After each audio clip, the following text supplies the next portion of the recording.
Okay, this is sort of part two of what I just finished up when I talk about gods, goddesses, your teachers, and what have you. The energy service providers. The true energy service providers of the cosmos are in the classrooms are because they have acquired so much light over the course of their own learning journey themselves to share what it is that they've learned with others. That's the purpose of a teacher in a classroom, which in this classroom is the great living spirit of Mother Earth. So I remember sometimes when I process a lot of information that I'm aware of, and I was thinking about, for example, a guy that I know that lives out by where all the living magma was going into the ocean on the east side of the Big Island of Hawaii, and he had all these rocks and all these crystals, and I met him. We had a long conversation, and as a gift, he gave me a real large indigo amethyst. And I thought, well, thank you very much. I don't even remember what happened to it because most everything that I've ever accumulated in my entire life since I got here, I either gave it all away or lost it. Other people wanted it and took it.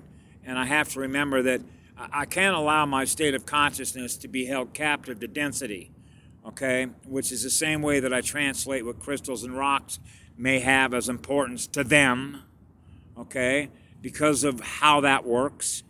Like a girl used to give me quartz crystals and said, listen, will you clear this for me? And I said, yeah, I can do that. And I will put as much love as I can in my heart, which is infinite. And then I would hand it back to her, okay? So I thought to myself, well, imagine somewhere in time that I'm a student. I started out as a student in the cosmos. And I'm going, listen, Mom, and this is my spiritual mother, I noticed that a lot of other students are needing to use all these crystals and rocks in order to do the things that they do, or if you will, what is the function of that rock? What is the function of that quartz crystal? Why does it do what it does? Well, I'll show you what it does. Well, is there any way, as spirit, that I can move through the cosmos without having to hold on to something and take with me to protect myself against something that might be trying to drain my energy? Can you teach me how to do that, Mom, so I can go anywhere I need to go without having to hold on to something and take with me? Is there any way that I can protect myself just being what it is that I am in living spirit? She goes, sure, I can teach you how to do that. How do you think I learned how to do that? Wow, Mom, really? Yeah. You can become your own self-sustaining power station. You can burn the hottest light, produce an enormous magnetic shield, just like I do. How do you think I do it? Okay, Mom. Yeah, that excites you. Because you're learning. You're learning through your spiritual mother. Okay? The spiritual mother who's the teacher in this classroom is Gaia. Okay? So a lot of times I think of myself as an extension cord of the girl's heart. The energy in this planet. A conduit. Okay? Zero electrical resistance. Which means the circuits are always open. Okay? You don't want to hold on to nothing that's slowing you down, do you? No, you want to burn the hottest plasma, right? Electron. So one of the things that I wanted to finish up in the last episode is males, okay? And I guess I got to put a qualifier up or given up, okay? I share this information as a result of what I've learned, as a result of what I experience. How others choose to interpret it and how they choose to either apply it or just let it go in one ear and out the other, that's up to the receiver, the stereo receiver, okay? I'm not responsible for other people's journeys. That's up to you and me. Now, my journey is always going to be with a goddess because I happen to thrive on her energy. So I will always give her everything that I have because I got to make sure that the birth giver is always there first, right? The birth giver of creation. So you know that I'm going to give her all my fire. You got to protect that birth giver, okay? Lot warriors know that stuff. So we're back to measurements. scalar measurements. We're always measuring, remember? We got rulers that we carry with us everywhere we go. We're always measuring. We're measuring ourselves against the energy that we're in. So I know that I'm in an energy field, and the energy field is represented by what? Information. Information that we're aware of. And we can measure what that information represents by the speed at which that information is vibrating. Remember, we filter what we're experiencing. And we have the power to decide what we're going to burn off. We don't want to experience that, which represents electrical resistance, which is what we used to call a dunce cap. Did anybody ever remember the dunce cap? If you misbehave in a classroom, the teacher used to put you in a corner and put a dunce cap on you. That's a triangle, isn't it? You know, with a point, the pendar, the guy at the top wants to control everything at the bottom of the pyramid. Okay, so I thought about males equal loud pipes. Now, what is the measurement in this? Because particularly in this town, okay, and by the way, I used to ride a Harley Davidson. I used to have a Harley Davidson motorcycle that I think I bought it for $1,700 back in like 1970, when was that? 73, I guess it was. It was a nice bike. Had a bicycle tire, extended front end. It had a can-queed sight on it. It had a burgundy metal flake tank. Had a lot of chrome on it. And it had fairly large, it had chrome pipes on it, and it made noise naturally. But the function of the motorcycle for me was because I loved to go fast, but I loved to go fast through the country, to feel the wind against my hair and on my antennas. So I loved to ride motorcycles because it was a way to go fast and see a lot of country, okay, and just cruise, okay? But I've never gravitated towards loud sounds because I love to be in a state of peace. I do love to feel silence. I love to be in a state of peace. So when I hear loud metal sounds, I have an aversion to that, okay? So when you're in a city in particular and you're always hearing freight trains with loud horns, loud motors, loud this, it's like, God, get me out of here, okay? Like when you're on a beach and the only thing that you're hearing, the sound vibration of the waves of the ocean, the wind, the sounds of nature. So I thought we're back to measurements. So how aware are they of their sound footprint? Low density awareness. They're the most challenging because they're so dense. So what I did is I put up the dunce cap.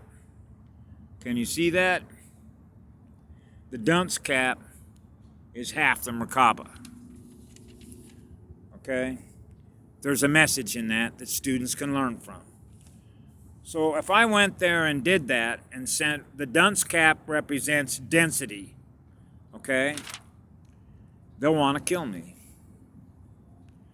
If I showed them and demonstrated them in science and math that their behavior can be measured by the speed of the waveform that they're experiencing, which is themselves, because they're in protection mode instead of love mode, because they need to protect what it is that they are out of fear of being what love is on the girl side of the cosmos, which is the birth giver. You see how that works? This was one of the reasons, for example, I can remember back in the mid-'60s during a lot of the war protests that were going on, and we were putting flowers in the gun barrels of National Guardsmen. That's basically a flower that's in no fear of somebody with a weapon that has the potential to shoot you with it. But when love is the absence of fear, and you are expressing aloha through the fragrance of the essence of a flower, and tell the person that's holding the gun, you have no reason to fear who we are because we love you. And we will show you how powerful love is. Come with us. And they will drop their weapons, and they will learn how powerful love is. That was a teaching and a student moment, because there were some of them that did that.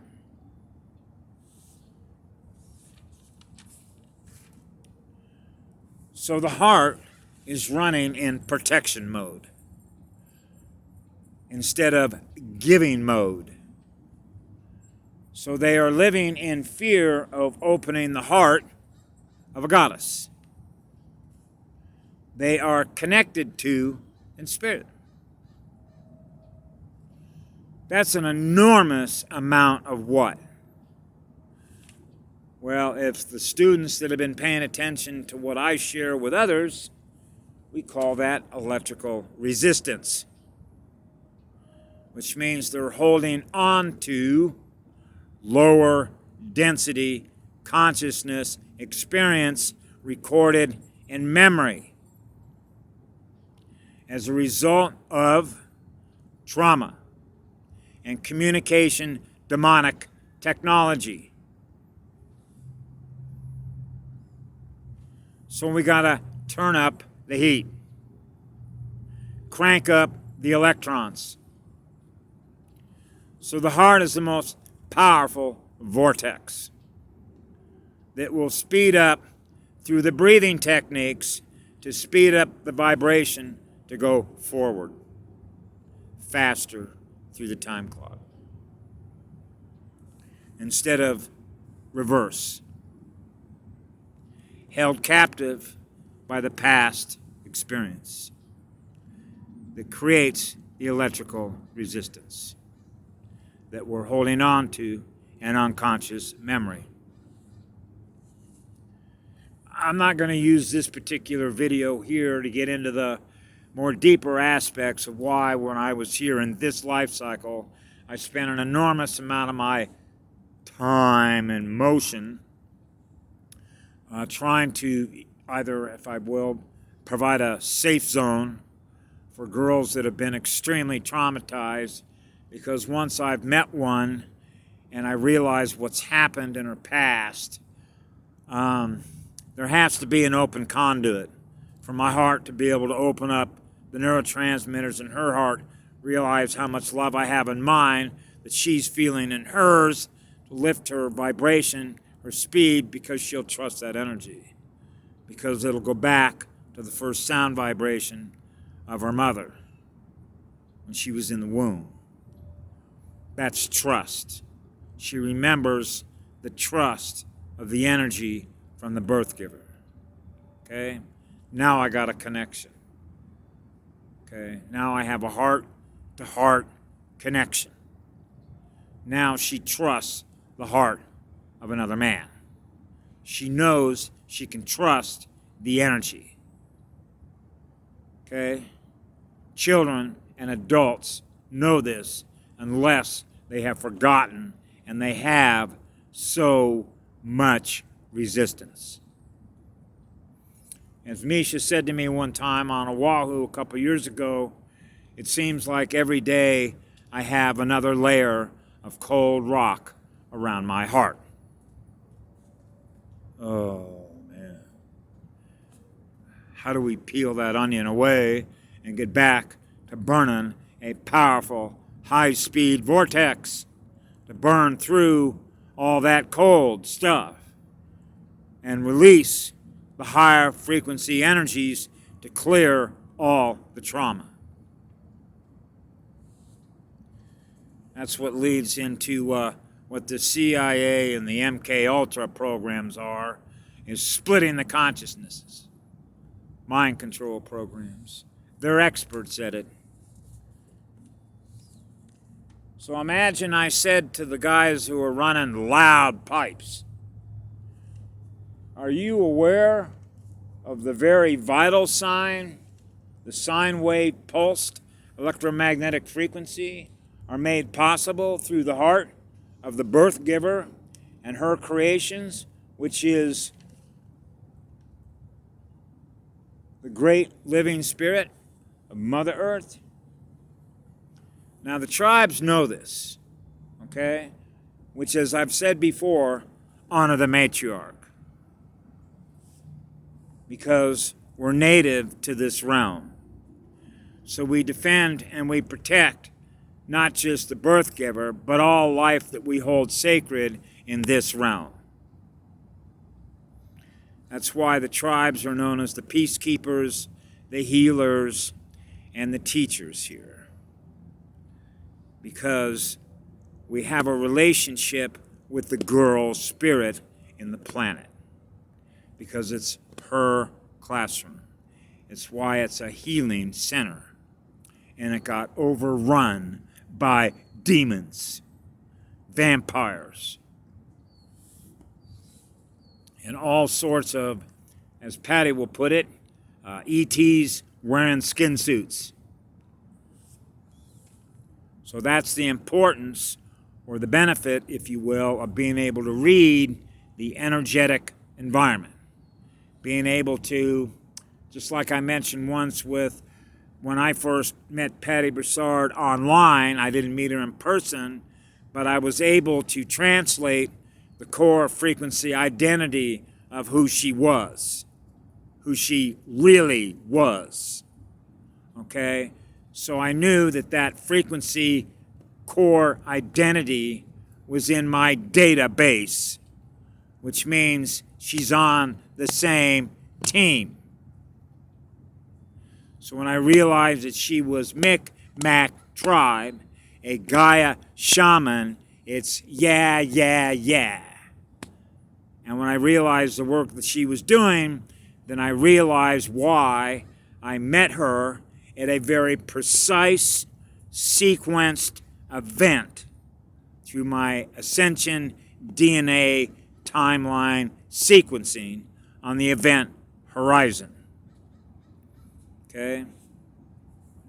That's why, as I mentioned before, all of the events, everything that I experience from one moment to the next is sequenced to maintain the timeline that we're on.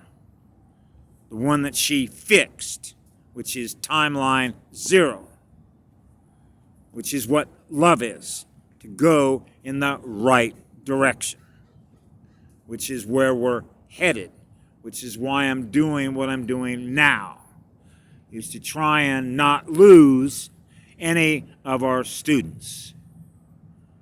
That's what's so painful.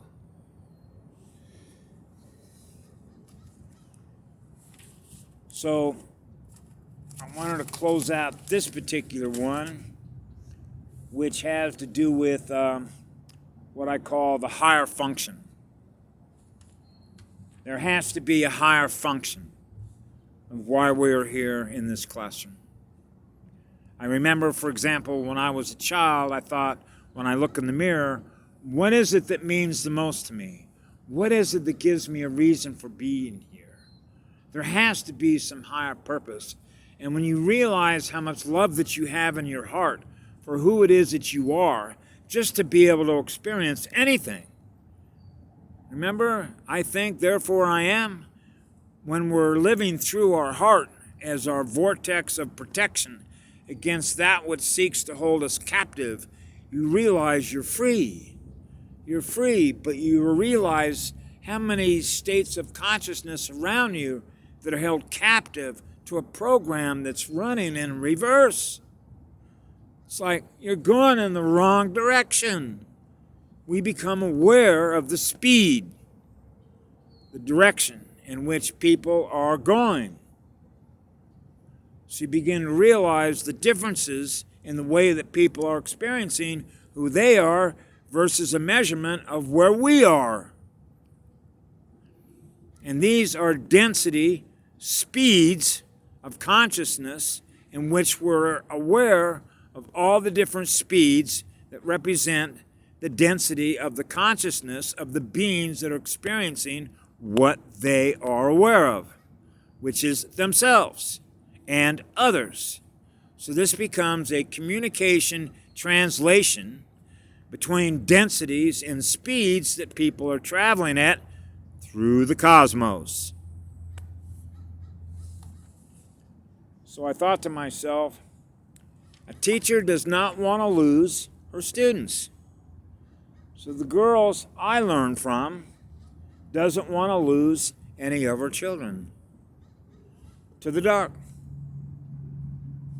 That's why I do what I do.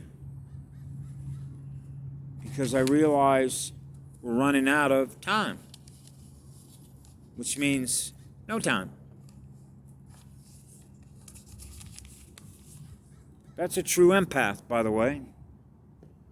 Willing to take the hits. Because we absorb so much from lower density consciousness, energy, to burn it off with the higher speed electrons. So what do you think she has to do? Her shield was down by 25%. We have a responsibility to help get it back up, don't we? I share that responsibility, which is why I do what I do. That's why I went on Facebook trying to connect the power of the vortex in my heart with my neurotransmitters, trying to lift the spirit and the energy in other girls' neurotransmitters. And that will help to balance out the field between the minus and the plus in the time looping, in the quantum frequency field. So I thought, when we are all celebrating with her in spirit the liberation of this classroom and all her students, I will know it wherever I go. I experience the same thing I am. Through her heart, I have in me to be free of our captors. And that's the truth. Because I know what it's like to experience being able to walk around, and wherever I go, I'm experiencing nothing less than what love is, that I can feel in everybody else's hearts, because they are free to be who they are, and they're not afraid to express who they are, using their creative imagination that we all share with each other at a higher frequency, density, consciousness, vibration. We're in manifestation mode. And so here's a way in which I thought I would impart how manifestation works in such simple ways. I used to play Little League, and I was a pitcher because I could throw a hard ball pretty fast. And you want to put the ball where you want the ball to go, right? So when you think of an arm, for example, that's following through, see the hand? The ball is in the hand. So I have a picture in my mind of where I want that ball to be.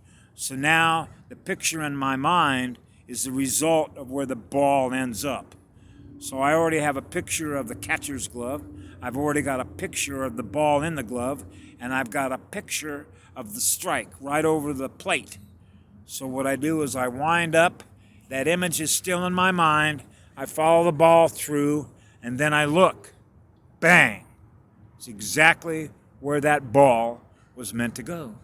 It's there, just exactly as I had it in my mind, and I put my focused intent of my consciousness energy so that it would happen exactly the way that I manifested it in my mind. And it happened. Because you know that you have the ability to do that. And you can practice that in a lot of different ways. The dark was learning how to do that, to give people a heart attack, focusing their consciousness, intention on shutting somebody's heart down. That's forbidden. Love is the law. That's a frequency vibration. I'll stop there and finish the last part about gods and goddesses and learning in a classroom and the true experience of unconditional love. Have a great day. I love you all.